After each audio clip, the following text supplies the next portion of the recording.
When we say magic, there's only one name that comes to mind: Gopinath Mudukar. He's not just about tricks, he's all about inspiring people and spreading important social messages. Now, on his world tour to promote and fundraise for his dream project, we had the chance to sit down with him here in London to talk about his personal journey to magic, the IIPD, and much more. Let's find out more from him.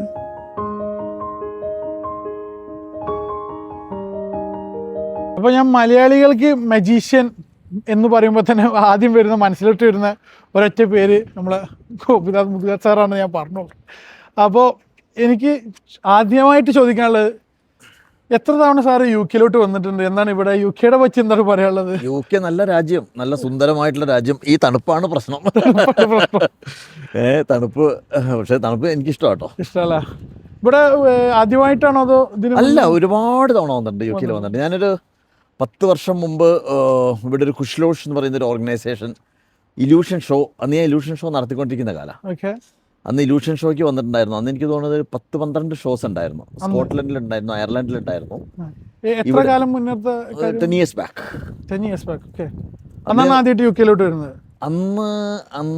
അന്നാണ് ആദ്യമായിട്ട് U കെയിലേക്ക് വരുന്നത്. പക്ഷെ അത് വലിയ ടീമായിട്ടായിരുന്നു. ഞങ്ങൾ 12 പേരുണ്ടായിരുന്നു. Illusions എല്ലാം കൊണ്ടുവന്ന് വലിയ വലിയ ഷോസ് ആയിരുന്നു. മലയാളികളെല്ലാവരും? ഞങ്ങൾ കൂടുതൽ മലയാളികൾ. നമ്മൾ പണ്ട് ട്രൂപ്പ് ഉണ്ടായിരുന്ന സമയത്ത് ട്രൂപ്പിലുള്ള ആർട്ടിസ്റ്റുകൾ.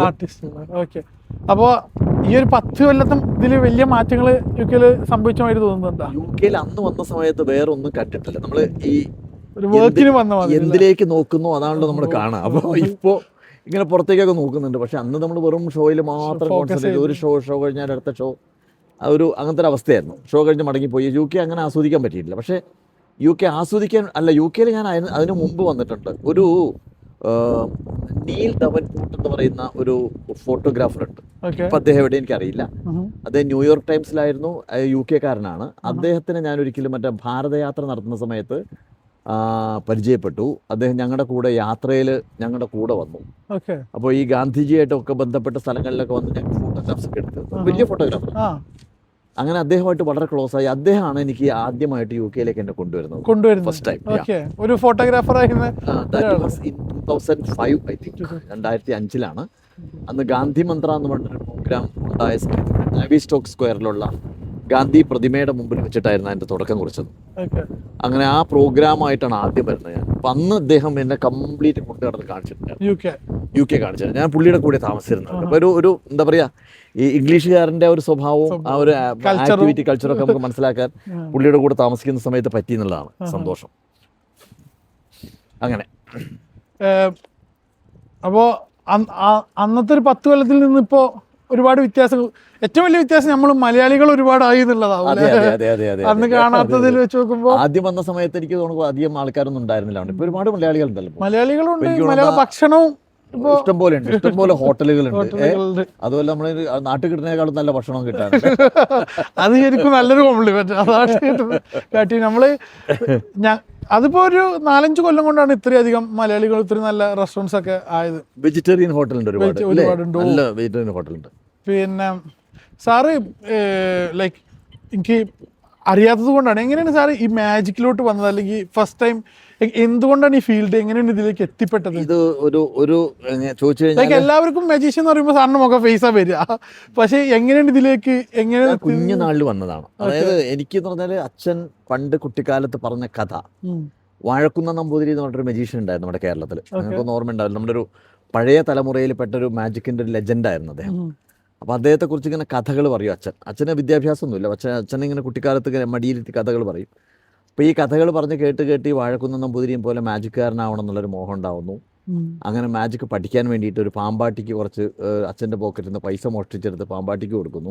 പാമ്പാട്ടി എന്നെ പറ്റിക്കുന്നു. അങ്ങനെ മാജിക്കിനോടുള്ള കലശലായ ഒരു പ്രണയം ഉള്ളിനുള്ളിൽ എങ്ങനെയോ ഉണ്ടായി എന്നുള്ളത്. ഏത് പ്രായകാലഘട്ടത്തിൽ? 7ാമത്തെ വയസ്സിലെ കാര്യം ഞാൻ പറയുന്നത്. പിന്നെ 10ാമത്തെ വയസ്സിലാണ് ഞാൻ ഫസ്റ്റ് പെർഫോമൻസ് നടത്തുന്നത്. 10ാമത്തെ വയസ്സ് ആദ്യത്തെ എൻ്റെ പെർഫോമൻസ് ഫെയിലർ ആയിരുന്നു, ഫ്ലോപ്പായിരുന്നു. ഒരു മാജിക് ആയിരുന്നു പ്രിപ്പയർ ചെയ്ത് പോയത്, അത് പൊളിഞ്ഞു പാളീസായി. മാജിക്കിന് എന്നെ പറ്റില്ല എന്ന് എനിക്കും തോന്നലുണ്ടായി. പക്ഷേ അച്ഛനൊക്കെ ഫോഴ്സ് ചെയ്ത് നിർബന്ധിച്ച് 2ാമത് മാജിക്കിലേക്ക് വീണ്ടും വന്നു. അപ്പോൾ അച്ഛനൊക്കെ ഹാപ്പി ആയിരുന്നു ആ കാലഘട്ടത്തിൽ? ആദ്യം ഹാപ്പി ആയിരുന്നു. പക്ഷേ ഞാൻ ഗ്രാജുവേഷൻ കഴിഞ്ഞതിന് ശേഷം അച്ഛൻ മാജിക്ക് ഞാൻ സീരിയസ് ആയിട്ട് എടുക്കാൻ തുടങ്ങിയതോടുകൂടി അച്ഛന് വലിയ താല്പര്യം ഉണ്ടായിരുന്നില്ല. കാരണം മാജിക് കൊണ്ട് ആ ഒരു കാലത്ത് ആരും അങ്ങനെ രക്ഷപ്പെട്ടിട്ടുണ്ടായിരുന്നില്ല. ഫ്യൂച്ചർ എന്താണെന്ന് ആലോചിച്ചതൊരു അപ്പം അച്ഛൻ എന്നെ ബാംഗ്ലൂരിൽ കൊണ്ട് LLBക്ക് ചേർത്തു. നമ്മൾ കുറേ ദൂരം മാറ്റിക്കഴിഞ്ഞാൽ നിൽക്കുമല്ലോ. ഞാൻ ഒരു വർഷം LLBക്ക് അവിടെ പഠിച്ചു. അതിനുശേഷം ഇതെല്ലാം കംപ്ലീറ്റ് കളഞ്ഞ് തിരിച്ച് നാട്ടിലേക്ക് വന്നു. പിന്നെ നാട്ടുകാരുടെ മുഴുവൻ ചീത്ത കേൾക്കേണ്ടി വന്നു. കാരണം അച്ഛനെ ധിക്കരിച്ചൊരു തെമ്മാടി കുട്ടിയാണെന്ന് പറഞ്ഞിട്ട് വന്നു.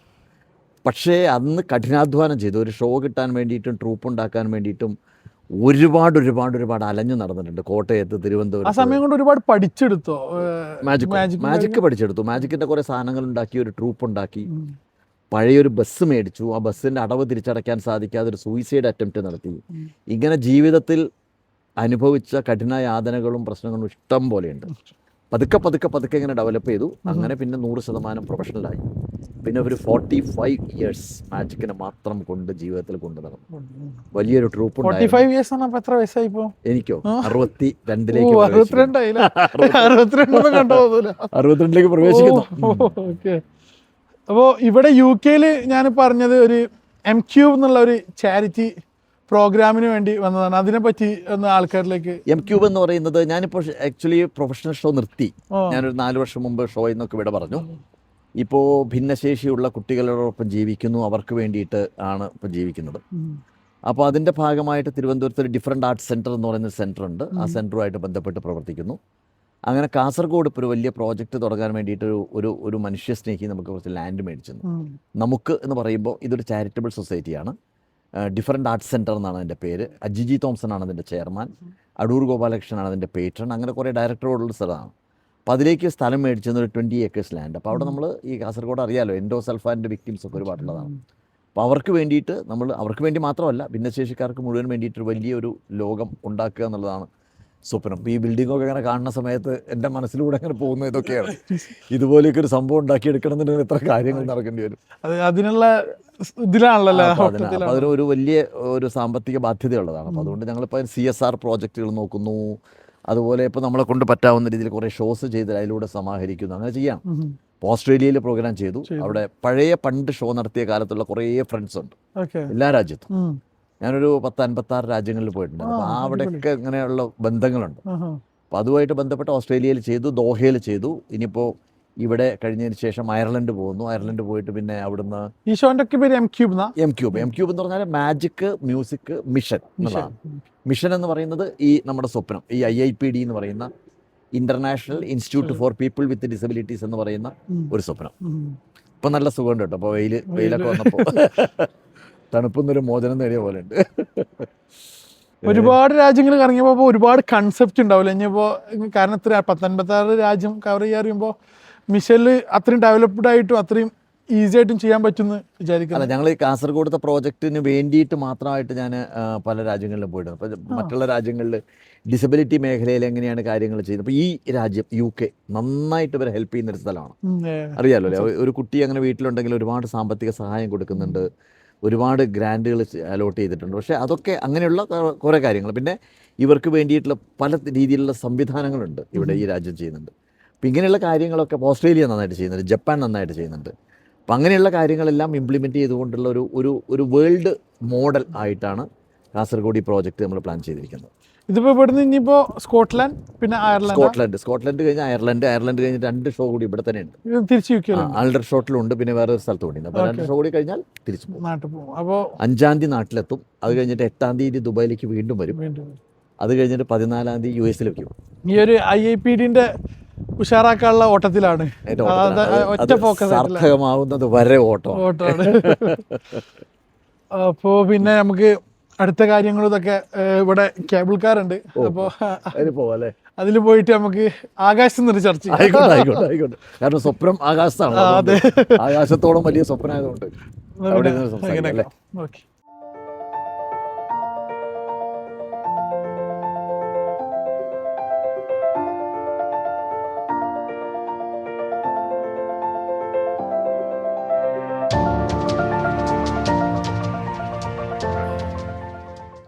അപ്പൊ നമ്മള് ആകാശത്ത് ചർച്ച ചെയ്യാറുണ്ട്. ആകാശ സ്വപ്നങ്ങൾ ആകാശത്ത് ചർച്ച ചെയ്യാം. ആകാശത്തോളം വലിയ സ്വപ്നങ്ങൾ എന്ന് പറയാ.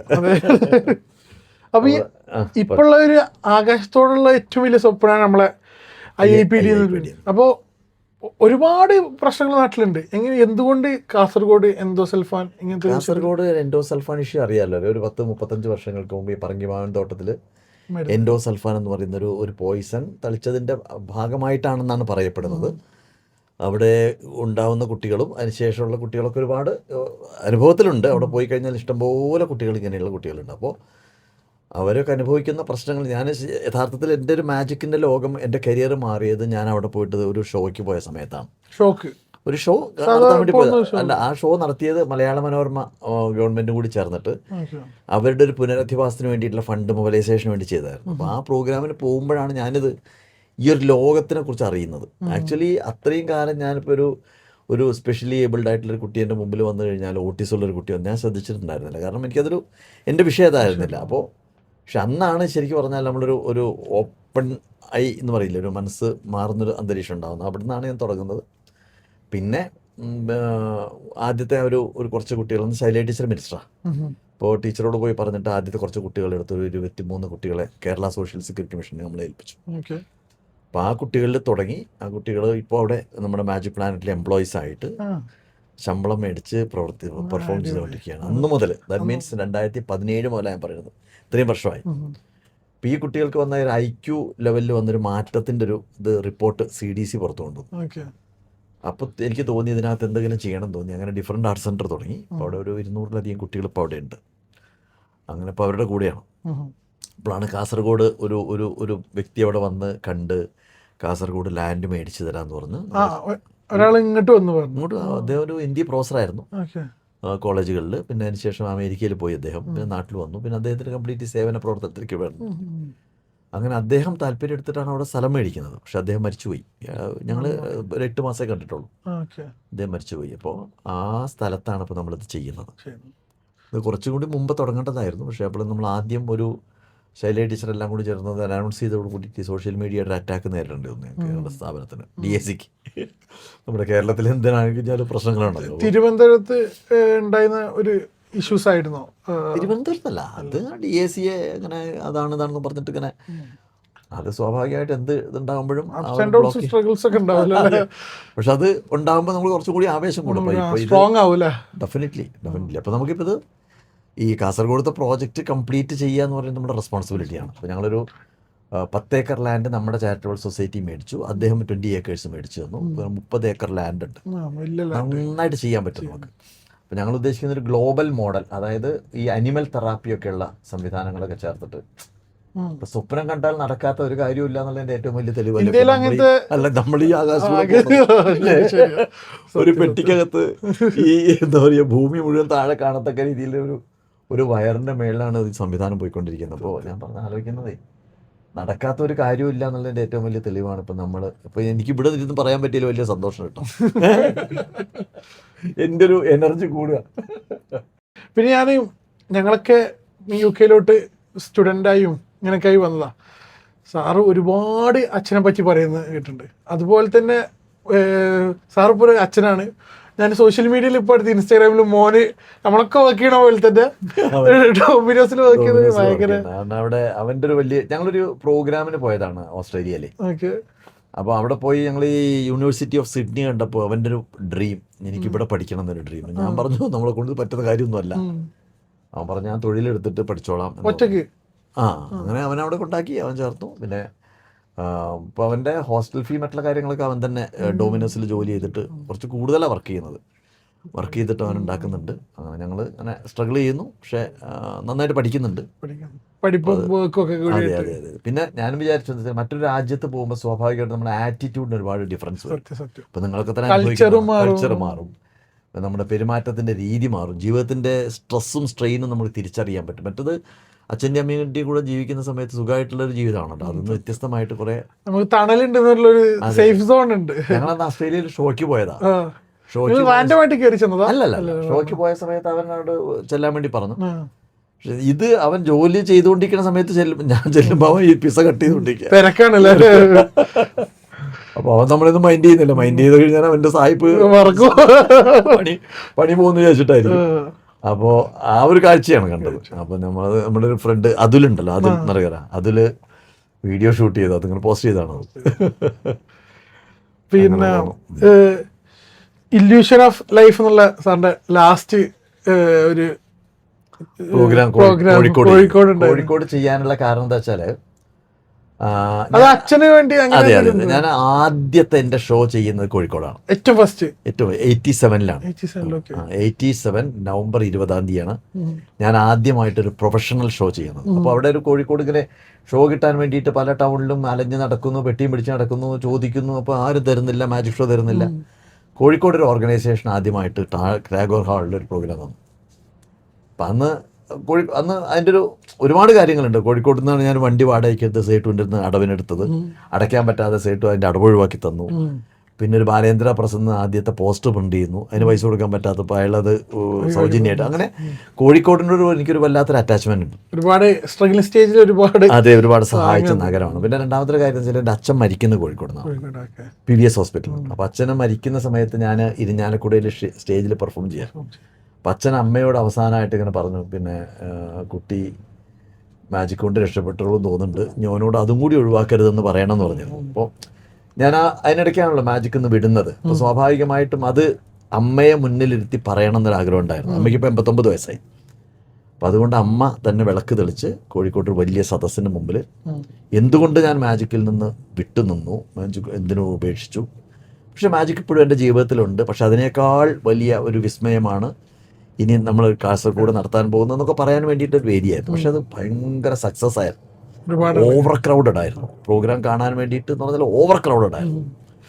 പക്ഷെ അത് നല്ലൊരു രീതിയിൽ ഒരു 4 വർഷത്തിന് ശേഷം എനിക്ക് നല്ലൊരു ഷോ കൂടി ചെയ്യാൻ സാധിച്ചു. വളരെ സന്തോഷം. ഇത് ലൈക്ക് ഇങ്ങനത്തെ ഒരു മാജിക്കിൽ നിന്ന് വിട്ട് ഷോ ചെയ്യുമ്പോൾ അത് അത്രയും റിസ്ക്, ലൈക്ക് ഫിനാൻഷ്യലി ആയാലും എല്ലാം കൊണ്ടും ഭയങ്കര ഒരു ഹെക്റ്റിക് സാധനമാണ്. കാരണം അന്ന് ഷോ നടത്തിയിരുന്ന കാലത്ത് ഞാൻ നന്നായിട്ട് ഫീസ് മേടിച്ചിരുന്ന ഒരു പെർഫോമർ ആയിരുന്നു, നല്ലൊരു ഷോമാൻ ആയിരുന്നു. എനിക്ക് ശരിക്കും അപ്പൊ അതിന്ന് പെട്ടെന്ന് വഴുതി മാറുകയും മാജിക് കൊണ്ട് ഉണ്ടാക്കിയ ഫണ്ട് മുഴുവൻ ഞാൻ ഈ ചാരിറ്റബിൾ സൊസൈറ്റിക്ക് കൊടുത്തു.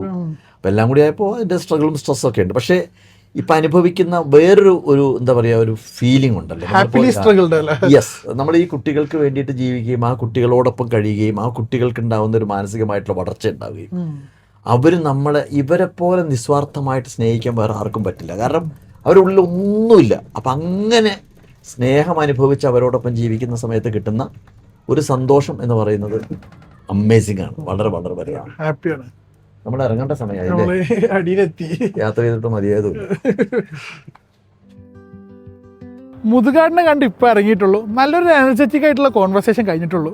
മൂപ്പര് M-Cube എന്ന ഷോനെ പറ്റി വേൾഡ് വൈഡ് നടക്കുന്നതിനെ പറ്റി നമ്മൾ അറിഞ്ഞു. അതുപോലെ തന്നെ മൂപ്പര് ഒരു വിഷനായ അല്ലെങ്കിൽ ഡ്രീം പ്രൊജക്റ്റായ IIPD പറ്റി നമ്മൾ അറിഞ്ഞു. അപ്പോൾ അതിന് കഴിയാവുന്ന നമ്മളെ കൊണ്ട് കഴിയാവുന്ന ചെറുത് വലുതെന്നില്ല, എല്ലാം നമ്മളെ കൊണ്ട് കഴിയാവുന്ന രീതിയിൽ ചെയ്തു കൊടുക്കുക. അപ്പോൾ എന്നെ കൊണ്ട് കഴിയാവുന്ന ഞാൻ ചെയ്തിട്ടുണ്ട്, നിങ്ങളെ കൊണ്ട് കഴിയാവുന്ന നിങ്ങൾ ചെയ്യുക. അപ്പോൾ സൈനിങ് ഓഫ്.